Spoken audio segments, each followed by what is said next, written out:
Et si jamais tu te demandes, c'est fait par Binge Audio.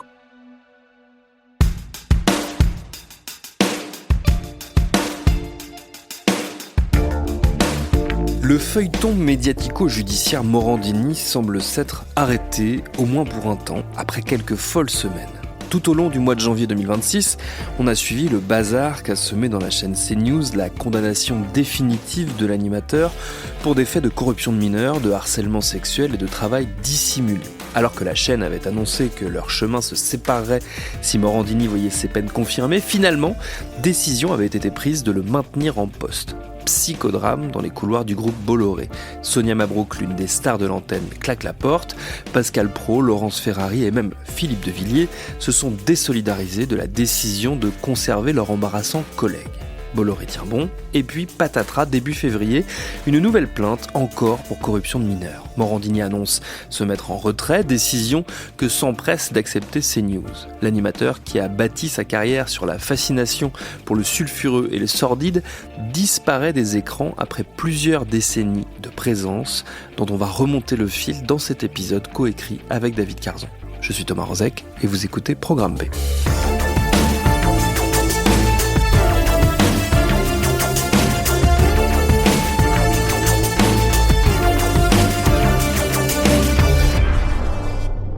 Attention, cet épisode décrit des faits de harcèlement sexuel dans des termes qui peuvent être choquants. Tout est possible, présenté par Jean-Marc Morandini. Le chanteur Jean-Jacques Lafont avec une histoire d'amour à trois. Il y avait lui, sa femme et son chien. Incroyable, mais vrai. Oui, enfin, j'ai pas de regrets. Je pense que j'ai fait des tas de conneries, mais juste voilà, regretter, ça sert à rien. Aujourd'hui, je l'assume.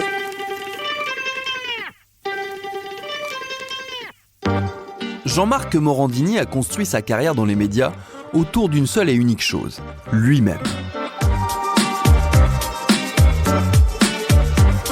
Tout ce qu'il a fait et tout ce qu'il continue de faire, toutes ses réussites, tous ses échecs, tout tourne autour de sa personne. Il est l'incarnation de ces animateurs-producteurs qui ont compris qu'ils devraient leur survie dans ce milieu à leur capacité à devenir une entreprise impitoyable et incontournable. Et à quelques amitiés bien choisies, n'est-ce pas, monsieur Bolloré ? Donc vous traitez un violent, un sexuel, un échangiste, un magouilleur, c'est un peu ça, non ? Non, je me demande s'il y a un équilibre dans l'émission. C'est l'équilibre de la vie. C'est ça. La vie, c'est les joies, c'est les peines, c'est le sexe. Le sexe, ça fait partie de la vie, faut pas se bander les yeux. Mais ce n'est pas toute la vie. Moi, je vais jamais faire une émission d'1 heure sur ma mère est homosexuelle, mon père... Non, vous n'avez jamais vu ça chez nous. Vous visez quelqu'un, là ? Pas du tout. Ah bon. Jean-Marc Morandini, c'est la logique du marketing de la demande poussée à son paroxysme. En d'autres termes, si les gens ont envie de manger de la merde, il n'y a aucune raison de ne pas leur en servir. Une logique qui suppose que si vous ne le faites pas, il y aura toujours quelqu'un pour le faire à votre place et pour gagner de l'argent à votre place. Il en faut du courage, de l'inconscience ou de l'ambition pour se dire qu'on va incarner cette ligne et qu'on n'en démordra pas. Jean-Marc Morandini a donné le ton dès ses débuts avec ce qui restera sans doute comme l'émission de télévision la plus décriée avant l'arrivée de la télé-réalité.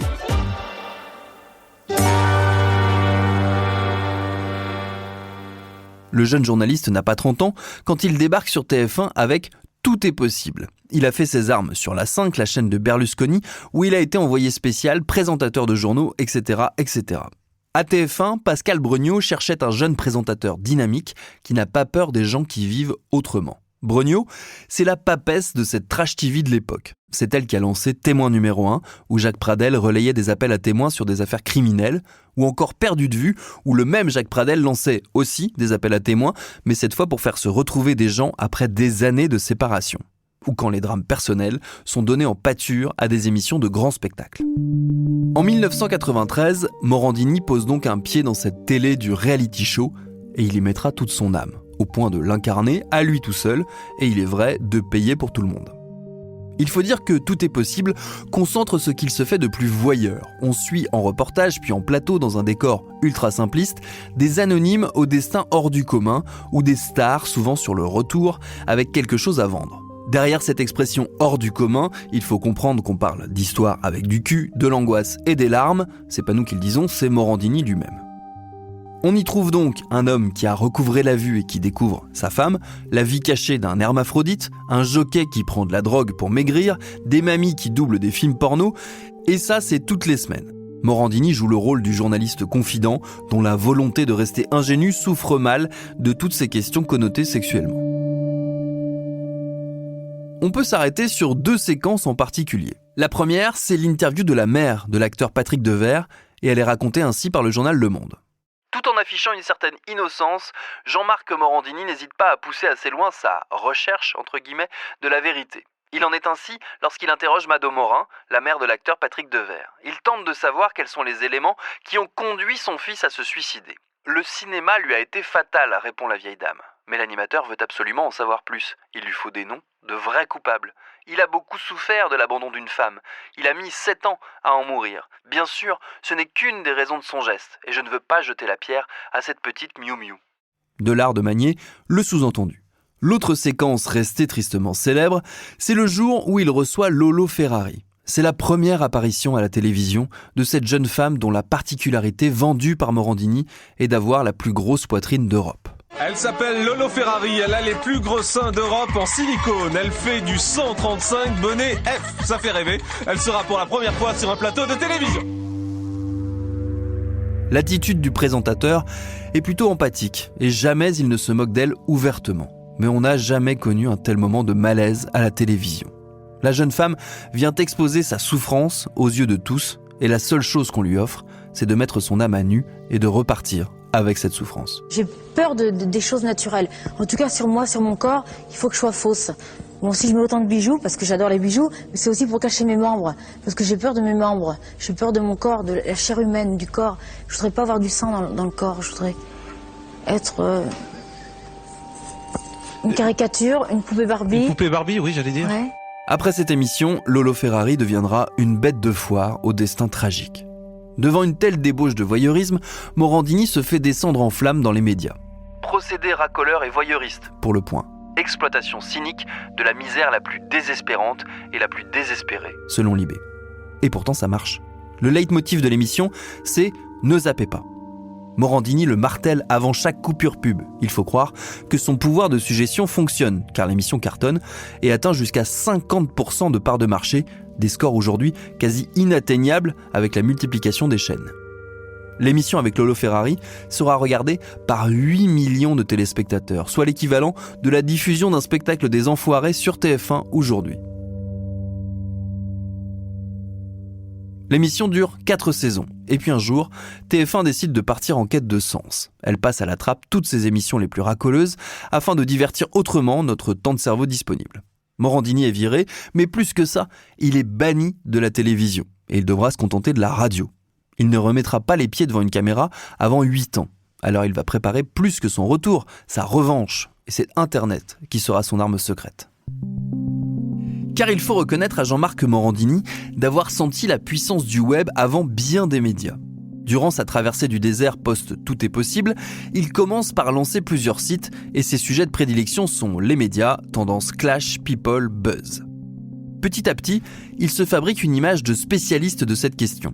Et quand il retrouve un micro sur Europe 1 en 2003, après des passages par Énergie et RMC, c'est sous cette étiquette qu'il va poursuivre sa carrière et construire un véritable système dont la pierre angulaire sera son site, appelé tout simplement jeanmarcmorandini.com. C'est d'abord un blog, mais le principe est toujours resté le même. Peu importe d'où vient l'info, un concurrent, un communiqué de presse, on s'en fiche, il faut être le premier à le mettre sur Internet. Là encore, ça fonctionne, les audiences sont au rendez-vous. Il faut voir chaque brique comme un élément d'un système plus large quand Morandini devient le spécialiste des médias sur Europe 1, dans Direct Matin, sur Direct 8 et sur son site, tout en même temps. Télérama le résume ainsi. Morandini relaie une rumeur sur son blog, la dément sur Europe 1, puis résume toute la polémique sur Direct 8. À lui seul, il fait l'actu.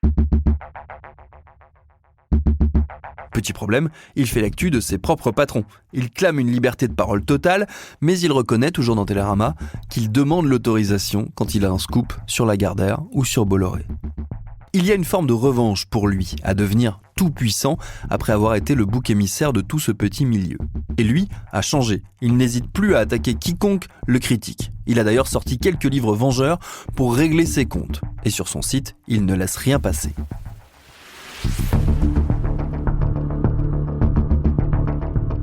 À force, l'inverse devient vrai également pour tous ceux qui estiment que le site de Morandini pille sans vergogne ses infos chez les autres, ce qui lui vaut des procès et quelques condamnations. L'intéressé reconnaît qu'il ne pensait pas qu'on pouvait attacher autant d'importance à cette notion de droit d'auteur. Toute cette machine parfaitement huilée va s'essouffler à partir du milieu des années 2010. Morandini avait réussi à occuper plusieurs heures d'antenne les matinées sur Europe 1, y compris la présentation des journaux emblématiques du midi. Mais faute d'audience, il va perdre peu à peu des cases. Il va rebondir sur iTélé en 2016, où rien ne va se passer comme prévu. Il provoque une séquence qui va montrer comment se redessinent les nouveaux rapports de force dans les médias, et la télévision en particulier. Car désormais, il est question d'allégeance, plus encore que de fidélité. On choisit un camp et on le soutient quoi qu'il arrive. Nous sommes donc en juin 2016, c'est la période du mercato dans les médias. Une des annonces principales de la saison, c'est le recrutement de Jean-Marc Morandini par iTélé pour présenter la tranche d'infos de fin de journée. iTélé, c'est Canal+. Canal+, c'est Vivendi. Et Vivendi, depuis peu, c'est Bolloré. Morandini et lui se connaissent déjà. L'animateur a déjà travaillé pour Direct 8 et Direct News, des chaînes du groupe Bolloré. Cette arrivée, elle aurait presque pu se passer sans encombre. Sauf que les Inrocks révèlent au même moment, dans une longue enquête, d'étonnantes pratiques de la part de l'animateur. Car outre ses activités télévisuelles et numériques, Morandini se lance dans la production audiovisuelle. Avec sa société baptisée « Ne zappez pas » en hommage à son vieux slogan, il met au point une série à destination des ados. Une série qui doit d'abord être diffusée en ligne avant éventuellement de passer à la télé. C'est en tout cas ce qu'assure la production. La série raconte supposément la vie d'une bande de garçons membres d'une équipe de foot de banlieue parisienne. La dite équipe est surnommée les Faucons, ce sera d'ailleurs le titre de la série. Nous sommes alors au printemps 2015 et la boîte de production de Morandini écume les sites où les apprentis comédiens déposent leur CV et leurs coordonnées. Plusieurs jeunes majeurs sont alors contactés par une certaine Catherine, officiellement directrice de casting pour Ne zappez pas. Les Inrocks publient des extraits des mails qu'envoie la fameuse Catherine, qui présente l'ambiance de la série comme, je cite, « sans vulgarité, mais également sans tabou ». Très rapidement, elle fait comprendre à ses interlocuteurs qu'il y aura des scènes de nus. Certes, elle précise que ce n'est pas central dans la série, mais que bon, ce sera présent. D'ailleurs, tiens, histoire de voir s'ils sont à l'aise avec tout ça. Est-ce qu'ils seraient d'accord de se filmer nus et de lui envoyer les images ? La plupart hésitent, alors elle insiste. Tous les autres l'ont fait, certains étaient même en érection, certains se sont masturbés, mais bon, chacun fait comme il veut. C'est intéressant de voir les limites de chacun, même si je le rappelle, il n'y aura ni érection, ni relation sexuelle dans la série. Tous les acteurs retrouvés par les Inrocks finiront par céder et par envoyer des images d'eux nus. Ils seront ensuite recontactés pour rencontrer le producteur, Jean-Marc Morandini en personne. Les rendez-vous sont l'occasion de prendre d'autres photos et les échanges continuent par mail avec Catherine qui en veut toujours plus. Des vidéos de masturbation notamment, toujours présentées comme des moyens de tester les limites des aspirants comédiens. La directrice de casting prend un ton volontairement maternant. Elle parle de son propre fils, adolescent, très à l'aise avec la nudité et la sexualité. Elle signe même certains de ses mails « Maman ». L'un des comédiens est rappelé pour faire de nouveaux essais. Dans les messages préparant sa venue, Catherine, toujours elle, lui annonce que c'est Morandini qui lui donnera la réplique, que la scène à jouer comporte une fellation et que s'il le veut, il pourra en faire une en vrai à l'animateur. Le comédien refuse poliment la proposition.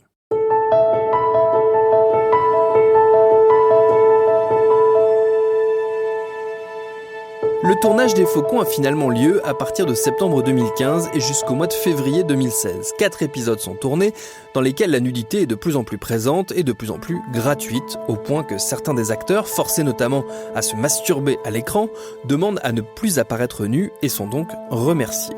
Au mois d'avril, d'autres jeunes comédiens sont approchés, toujours par la fameuse Catherine, qui les presse d'envoyer là encore des images de plus en plus explicites. Certains échanges sont particulièrement sordides. L'un des comédiens sent le coup fourré et prétexte devoir s'occuper de son frère adolescent pour éviter d'avoir à se déplacer. Il se voit alors proposer de venir avec lui, tout frais payé, pour que le jeune garçon participe lui aussi au tournage. D'ailleurs, sinon, ils peuvent se filmer nus tous les deux et puis se masturber tant qu'à faire. Le comédien coupe court. 3 épisodes des Faucons seront mis en ligne, essentiellement vendus sur la promesse de voir des jeunes hommes nus dans les vestiaires. Le contenu est, sans surprise, d'une médiocrité abyssale et d'une vulgarité sans nom. La série sera promptement supprimée une fois l'enquête des Inrocks publiée. D'autant que, comme vous l'avez certainement compris, on apprend à cette occasion que la fameuse Catherine n'existe tout simplement pas et que c'est bien Morandini lui-même qui écrivait ces mails très pressants aux jeunes comédiens. Les participants à la série n'ont par ailleurs pas été déclarés correctement. Ils ont signé des bouts de contrat et des autorisations de droit à l'image qui ne recouvrent absolument pas le travail qu'ils ont effectué. L'animateur se retrouve donc sous le feu d'une double accusation, harcèlement sexuel d'un côté et travail dissimulé de l'autre. Dans la rédaction d'ITélé à l'été 2016, c'est la stupeur. Comment conserver une image de chaîne d'infos consciencieuse en abritant sur son antenne un type comme Morandini, dont le CV déjà ne faisait pas très sérieux, mais dont le cas vient de prendre une toute autre tournure. L'article paraît en juillet. Morandini répond directement dans une conférence de presse lunaire et annonce porter plainte pour diffamation. J'ai donc décidé de parler parce que ça suffit. J'en prends plein la gueule depuis une semaine. Et là, franchement, c'est trop. Alors oui, on va se retrouver devant la justice. Mais c'est moi qui vais attaquer. Car maintenant, ça suffit de dire n'importe quoi, dans le seul but de me salir et de faire dire n'importe quoi aux gens. On veut me faire taire, c'est clair.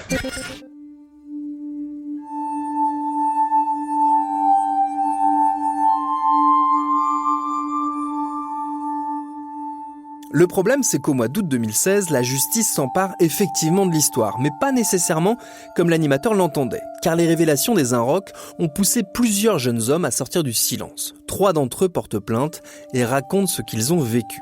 Des années avant l'histoire des Faucons, ces 3 jeunes garçons, mineurs à l'époque, ont eu maille à partir avec Morandini. Le premier est recruté en 2009 pour un prétendu casting déjà, et il a dû se soumettre à une séance photo nue et se masturber devant l'animateur. Il avait 16 ans à l'époque. L'article des Inrocks le pousse à saisir la justice. Le second a contacté l'animateur en 2015 par internet pour solliciter un stage d'observation. L'animateur répond par des questions graveleuses sur sa sexualité, lui fait miroiter une visite à Paris, une rencontre avec Cyril Hanouna et demande des photos de lui nu, à 41 reprises en 2 mois. Le jeune homme refuse, arguant du fait qu'il est mineur, ce à quoi Morandini répond « Y'a rien de grave, tu t'amuses comme tu veux ». Il finit par lui envoyer une photo trouvée sur internet. Il avait 15 ans au moment des échanges.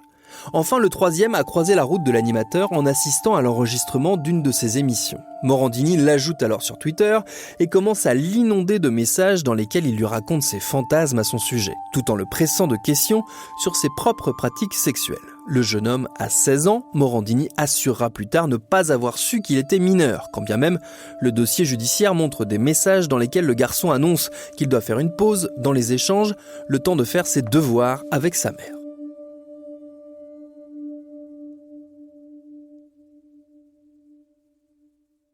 Ces 3 plaintes déclenchent l'ouverture d'une enquête judiciaire pour corruption de mineurs, doublée d'une autre sur le volet des Faucons pour harcèlement sexuel et travail dissimulé, on l'a dit. Immédiatement, la rédaction d'ITélé demande à ce que soit annulée la venue de l'animateur sur son antenne. Europe 1, de son côté, annonce sa mise en retrait. Mais la direction du groupe Canal+ refuse de lâcher Morandini. Au nom, explique-t-elle, du respect de la présomption d'innocence. Le lancement de son émission, en octobre 2016, coïncide donc avec le démarrage d'une grève historique pour la chaîne. 31 jours, un record pour l'audiovisuel français depuis 1968. Fin de la grève votée tout à l'heure à ITélé par des journalistes éreintés et meurtris, mais la tête haute selon leur communiqué. Ils obtiennent des garanties sur l'indépendance et sur une charte éthique. Une rédaction saignée à blanc qui a fini par déposer les armes aujourd'hui. Une rédaction éreintée et meurtrie, car au final, elle n'a pas obtenu grand-chose. Jean-Marc Morandini reviendra bientôt à l'antenne. Quand on voit tous ces gens qui partent, il y a de la colère, ouais, bien sûr. Parce qu'ils ont cassé une rédaction, ils ont cassé tout ce qu'on avait construit depuis 17 ans. Au terme de ce conflit dont Morandini a été l'étincelle, mais qui couvait depuis la reprise en main très brutale de la chaîne par Bolloré, 100 journalistes sur les 120 que compte ITélé quittent l'entreprise. Lancée malgré la grève, l'émission de Morandini dure une semaine avant que la chaîne ne mette la chose en pause pour éviter la catastrophe. Il faut dire que ça partait mal. Bricolé avec les moyens du bord et régulièrement moqué pour son absence totale de professionnalisme, Morandini Live fait l'unanimité contre elle. Entre ses chroniqueurs qui lisent des fiches Wikipédia à l'antenne, les fautes d'orthographe qui pullulent dans les bandeaux affichés, ou encore ses intervenants présentés comme des experts sur des sujets que visiblement ils ne maîtrisent pas très bien. L'émission reviendra à la rentrée suivante en quotidienne. Entre-temps, iTélé est devenu CNews et Morandini fait partie, contre vents et marées, des visages clés du Fox News à la française voulu par Bolloré, aux côtés de Laurence Ferrari, de Pascal Praud, de Christine Kelly, de Sonia Mabrouk et d'Éric Zemmour, avec qui l'animateur va monter des coups médiatiques tout à fait surréalistes. Comme par exemple en octobre 2021, alors que le journaliste d'extrême droite s'apprête à bientôt être candidat à la présidentielle, les deux hommes se retrouvent pour une émission en direct depuis Drancy, en banlieue parisienne, à la rencontre des habitants, avec à la clé un gros coup de com' pour Zemmour. Et vous m'entendez, Jean-Marc ? Jean-Marc, on est à l'antenne, hein, et il m'entend pas, Jean-Marc, manifestement. Éric Zemmour. Éric Zemmour, il m'entend, Éric Zemmour ? Est-ce qu'il m'entend, Éric ? Apparemment, personne ne vous entend. Bon, je rends l'antenne alors. Rendez-la avant qu'ils disent. Est-ce que ça vous choque, Éric Zemmour, de voir Rachida dans la rue comme ça avec le voile ? Oui. Et je vais lui dire pourquoi. Dites-moi. D'abord, si vous voulez, est-ce que vous imaginez à la Mecque une jeune femme en mini-jupe ? Mais je ne suis pas à la Mecque. Par respect pour la Mecque, elle ne mettrait pas une mini-jupe. Comment pouvez-vous comparer la France mais la France, pour moi, est sacrée. Hélas, si les succès d'audience de CNews garantissent à Morandini un retour au premier plan médiatique, son parcours judiciaire, lui, continue de faire grincer des dents en interne. D'autant que l'animateur est renvoyé pour ces deux dossiers devant le tribunal correctionnel. Un premier procès démarre en octobre 2022 pour les faits de corruption de mineurs. Il est condamné en première instance à 1 an de prison avec sursis, avec obligation de soins et inscription au fichier judiciaire automatisé des auteurs d'infractions sexuelles ou violentes. Il fait appel. Le second procès a lieu en mars 2025. La peine passe à 2 ans de prison avec sursis et 20 000 € d'amende, ainsi qu'une interdiction définitive de travailler avec des mineurs. Il va tenter d'aller en cassation, mais son pourvoi est rejeté en janvier 2026. Il est donc définitivement condamné. Pour ce qui est de la seconde affaire, celle de harcèlement sexuel et de travail dissimulé, le parcours est assez similaire. Procès en correctionnel en avril 2023, il écope de 6 mois avec sursis, il fait appel et récolte 18 mois avec sursis à la place, plus une amende de 50 000 €. Il annonce aller en cassation, puis il renonce, là encore, il est définitivement condamné. Si on ajoute à tout ça les enquêtes de Mediapart qui révèlent ces échanges salaces avec l'un des anciens modérateurs de son site web condamné pour agression sexuelle sur mineurs, ça commence à faire beaucoup. Alors les salariés de CNews ressortent les déclarations faites par leur direction 10 ans plus tôt, lorsque le scandale avait éclaté. Dans un communiqué officiel, il était écrit qu'en cas de condamnation, Jean-Marc Morandini, je cite, quitterait le groupe sans indemnité. Les promesses n'engageant que ceux qui les croient, la direction botte désormais en touche, se prévalant d'une forme de pardon chrétien envers l'animateur qui, assure le groupe, a reconnu ses torts. La situation vire au sketch pathétique. À l'été 2025, Morandini est de retour sur Europe 1, qui désormais appartient à Bolloré. Il assure un remplacement de Cyril Hanouna. On apprend alors que, vu les conditions de sa condamnation, les stagiaires mineurs présents dans les locaux de la station doivent être rassemblés dans une pièce à l'écart pour ne pas croiser sa route. Plusieurs voix de la radio montent au créneau auprès de la direction pour qu'ils ne soient pas réinstallés à l'antenne. Ils obtiennent gain de cause. C'est un premier accroc dans l'apparente solidarité dont bénéficiait Morandini chez Bolloré jusqu'ici.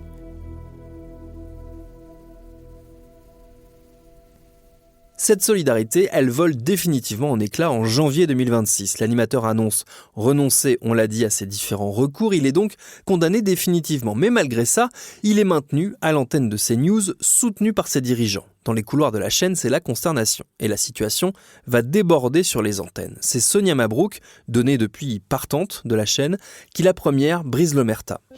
Moi, je voudrais d'abord dire, et je ne vais pas me défausser, que la décision de maintenir Jean-Marc Morandini, c'est une décision qui ne m'appartient pas. C'est la direction de CNews qui a assumé cette décision par fidélité, semble-t-il, à son égard. Moi, je suis une citoyenne, je suis une mère de famille.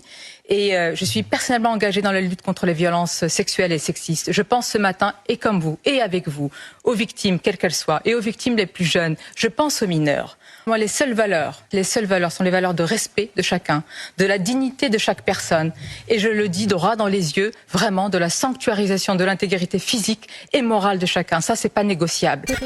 Dans la foulée, Pascal Praud et Laurence Ferrari mettent à distance l'animateur, suivi par le JDD, autre propriété de Bolloré, et par Philippe de Villiers. En interne, selon les échos rapportés par la presse, l'ambiance est irrespirable. Surtout qu'au même moment, le directeur de l'information de CNews se retrouve lui aussi en justice, accusé de violence par ses propres enfants. Comme le résume un cadre de CNews dans Libé, on devient la chaîne des abuseurs d'enfants et après on donne des leçons de morale sur le fait qu'on doit condamner plus fermement les délinquants.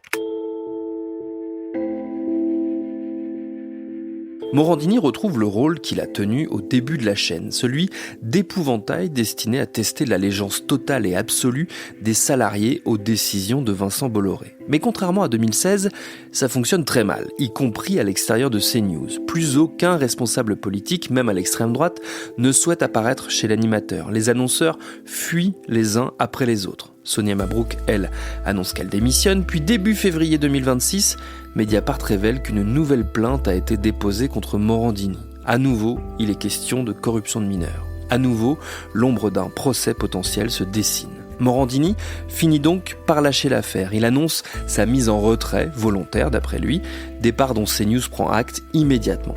Le reverra-t-on un jour à la télévision ? Dans un futur proche, ça paraît quand même compromis. Mais bon, vous savez comme moi que dans l'univers de Vincent Bolloré et de Jean-Marc Morandini, tout est possible.